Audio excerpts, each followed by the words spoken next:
ស្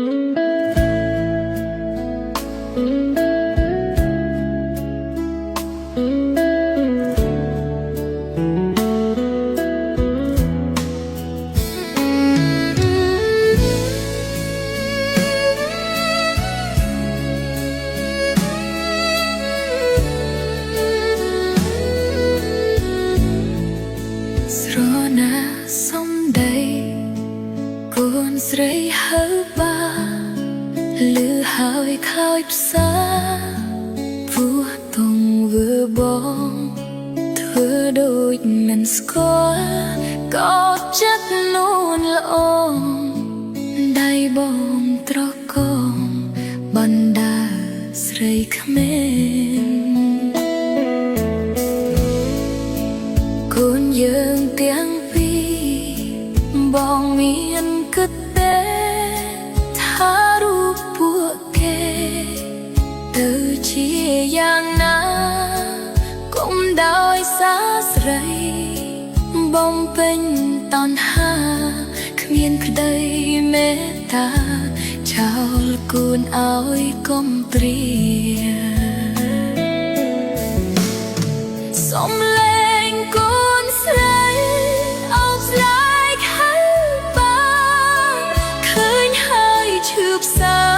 ស្ទើរស្លន់ស្មារតីបងធ្វើមិនលឺ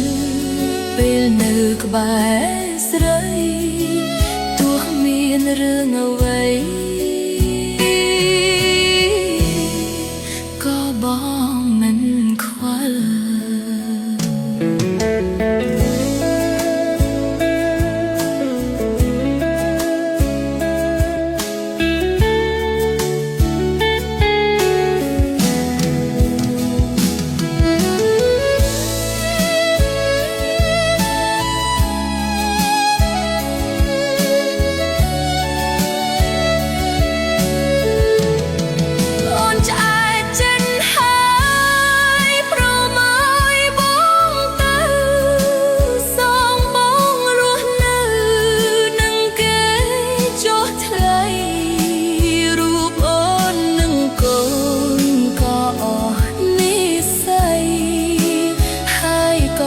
ជាថ្ងៃ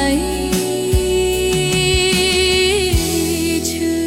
ចាប់បំផុតសំលេងកូនស្រីអបស្រាយថាបាឃើញហើយឈឺផ្សាស្ទើរស្លន់ស្មារតីបងធ្វើមិនលឺពេលនៅក្បែរស្រីទោះមានរឿងអ្វី